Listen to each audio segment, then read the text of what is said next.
There was a time when the night didn't come all at once. It crept in slowly, shyly. And as it did, in cities across America, a man would step out from the shadows, carrying a long pole, a flickering flame, and a quiet responsibility. Before electricity, before glowing neon, before lights turned on with the flip of a switch, someone had to bring light into the darkness. And they did. They were called Lamplighters. Every evening, as the sky dimmed and a hush fell over cobblestone streets, the lamplighter began his work. No applause. No one waiting for him. Often, no one even saw him. But without him, the city would vanish into darkness. It's strange, isn't it? That there was once a time when lighting the streets wasn't automatic. When it wasn't a machine or a system or a switch. It was a person. A human being with cold hands, tired feet, and a deep sense of duty. They didn't just light lamps. They gave people safety. They gave travelers direction. They gave lovers their quiet, golden lit moments. They gave the city its rhythm. Its pulse. One flame at a time. In the 1800s, as cities across America began to grow, gas lamps were installed to keep the streets lit at night. And wherever gas lamps appeared, lamplighters followed. Cities like New York, Boston, Philadelphia, and Chicago all had them. Quiet figures who began their work just as everyone else was ending theirs. Imagine it. A man walking street to street, block after block, with a ladder or a pole with a tiny flame at the tip. Hundreds of lamps to light. Hundreds of streets to walk. In rain, in snow, in bitter winter winds, he had to be there. Every night.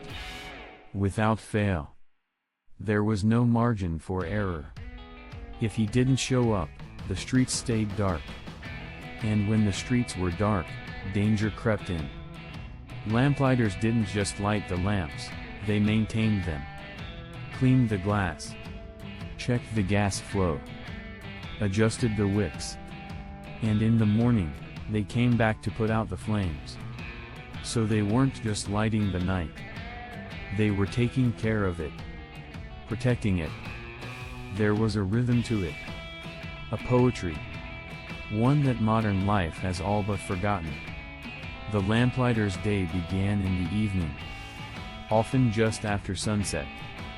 While others ate dinner with family, while children were tucked into bed, he walked. Sometimes alone. Sometimes in silence. Sometimes with a small group, all fanning out in different directions. He carried a flame that wasn't his, but depended entirely on him. A delicate fire, dancing at the tip of his pole, passed from lamp to lamp like a secret. It was slow work. Precise. Repetitive. But also beautiful, in a way only those who lived it would ever truly understand. And yet, there was little praise. No fame. No attention. No thank you notes or handshakes. Just the knowledge that when he finished his route, a city could breathe easier. That people could walk home. That shopkeepers could finish closing up. That night could come, and not feel so dark. Some lamplighters walked the same streets for decades. They watched children grow up. They saw buildings rise, couples marry, wars begin and end, all in the quiet routine of lighting lamps. There are stories, few, but precious, of lamplighters who knew their neighborhoods so well, they could walk them blindfolded. Who could tell the time just by how far they were in their route? Who had names for each lamp? Who knew which ones flickered more than others, which ones needed more cleaning, which ones were stubborn, and which ones gave off a warm, proud glow? In many towns, lamplighters were beloved, even if they were invisible. A part of the city's soul. A quiet heartbeat. And then, one day, they were gone. No farewell. No ceremony. No parade. Just gone. As electricity spread across the country in the early 1900s, the gas lamps were slowly removed. Or worse, left standing, but no longer needed. And with them, the Lamplighters vanished too. The city changed. Technology brought convenience. Electric lights glowed brighter, lasted longer, needed no one to light them or put them out. Progress, they called it. Efficiency. But something else disappeared along with those quiet men. There's a loneliness in remembering them. In knowing that thousands of people dedicated their lives to lighting the way for others, and that almost no one remembers their names. No photographs. No interviews. Just a few grainy drawings, maybe a line or two in an old newspaper.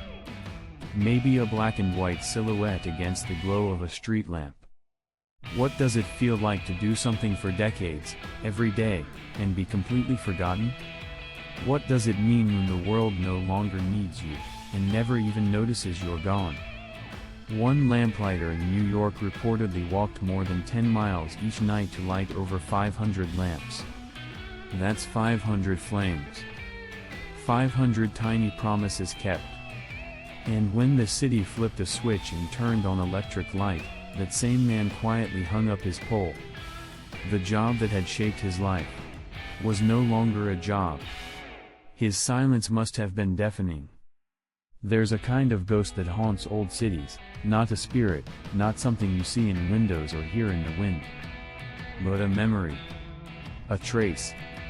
The feeling that someone used to walk this street every night with purpose, and now no one does. The world today moves fast. We automate. We simplify. We eliminate what seems unnecessary. But the lamplighter was never unnecessary. He was human light. Human care. A man carrying fire for strangers, in silence, in cold, with no one watching. And when he disappeared, so did something else. The connection. The ritual. The rhythm of one person preparing the night for everyone else. Sometimes you can still see the old gas lamps standing in a few cities, restored for history or decoration. In Charleston. In Boston. In a few old parks. Some are lit with electricity now, or flickering gas jets maintained automatically. But the man with the pole, he's gone. And no one is coming to replace him. There's a melancholy in that. Because he didn't just bring light to the street. He brought humanity to the night. He made the darkness feel cared for. There's an old poem by Robert Louis Stevenson called The Lamplighter. It talks about a child watching the lamplighter light each lamp at dusk, imagining him as a hero, climbing the sky like a star bringer. That child is gone. The lamplighter is gone. And the night, somehow, feels different. Brighter, yes. Safer, maybe. But emptier too. We don't know what he looked like. We don't know his thoughts. But we know the sound of his steps. The quiet squeak of his ladder. The soft click of the lamp door opening. The hush of the flame catching wick. And the glow.